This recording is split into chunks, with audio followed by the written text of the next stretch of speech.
Guys, what's going on? Welcome back to my channel, and today we are making a Valentine's Day special dessert, the classic red velvet cake.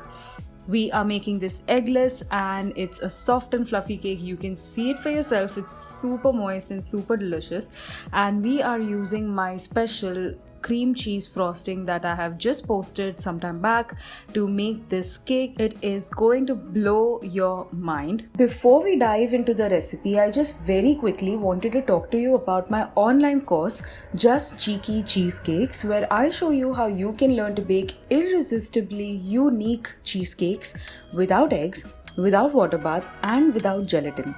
This course is for you even if you have never baked a cheesecake before.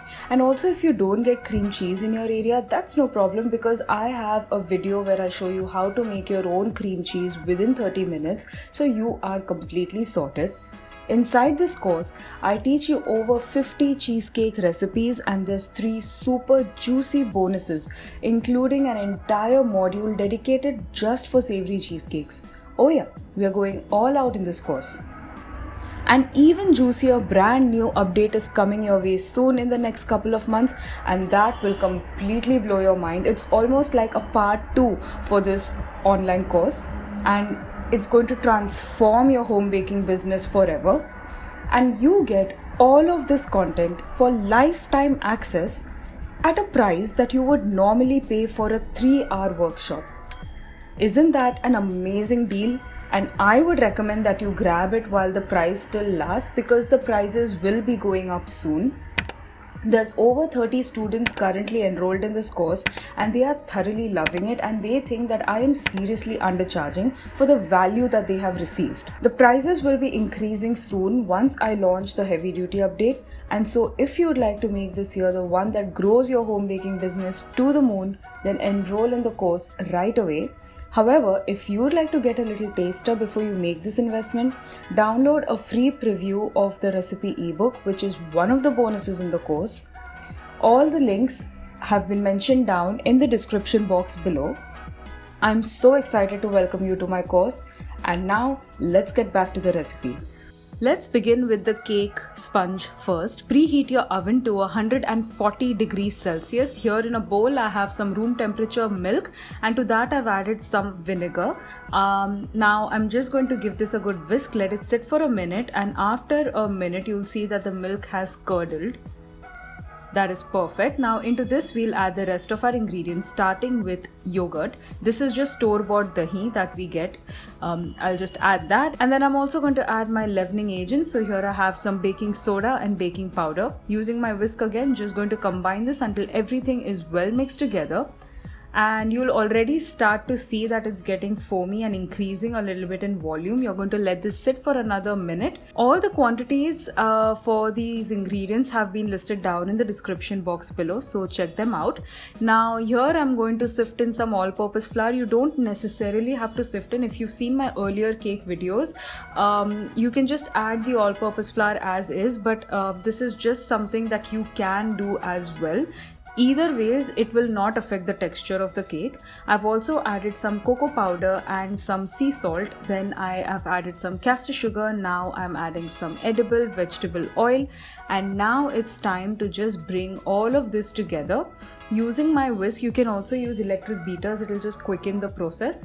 So just give it a good mix until everything is well combined. And halfway through the mixing, well, it wouldn't be a red velvet cake if it isn't red in color. So halfway through the mixing process, we are going to start adding our food color. I'm adding about 15 to 20 drops of red gel food color. I would really advise that you use gel food color because it's highly pigmented. If you use liquid food color, you will need to add quite a lot, and it will also affect the texture and consistency of the cake batter. So add the red food color, give it a good mix. You can see that it's taking on that beautiful maroon red color.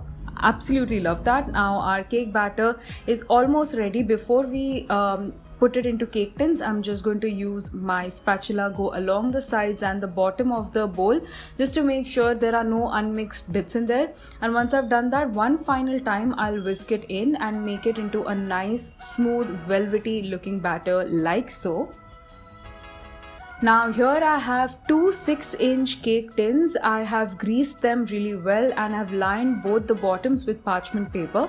Now using an ice cream scoop, I am going to add 1 scoop in each of the tins, alternating between the two tins to make sure that the cake tins are filled with equal amount of batter. You don't have to be exact and precise, but using an ice cream scoop and alternating between the two cake tins makes sure that it's evenly distributed.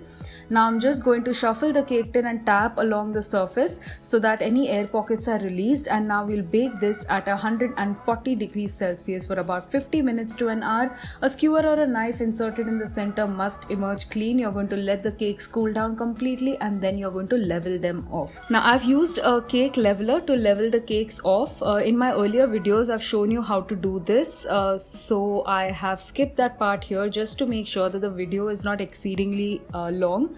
Now here I'm going to start piping it with some cream cheese frosting. I have just posted the recipe for the best cream cheese frosting you will ever make.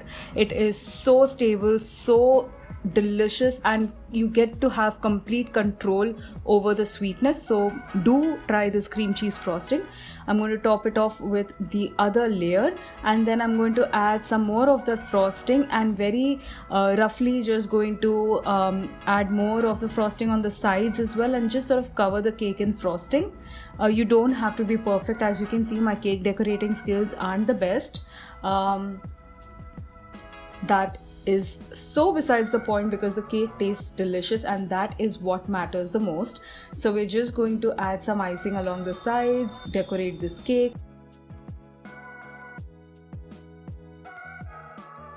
Now I'm also going to pipe some swirls along the circumference of the cake. Look how stiff that cream cheese frosting is. It is pipeable, it is spreadable, and it does not melt in humid weather as well. It can stay at room temperature for at least 4 to 5 hours without sort of melting away. So this is just the perfect cream cheese frosting to go with it. I'm going to finish off with some crumbs of the top part of the leveled off cake. Just going to sprinkle some of those crumbs in there, and our red velvet cake is ready. This cake, you guys, is so incredibly soft. It is literally like a pillow. I'm going to slice into this cake so I can show you what it looks like on the inside.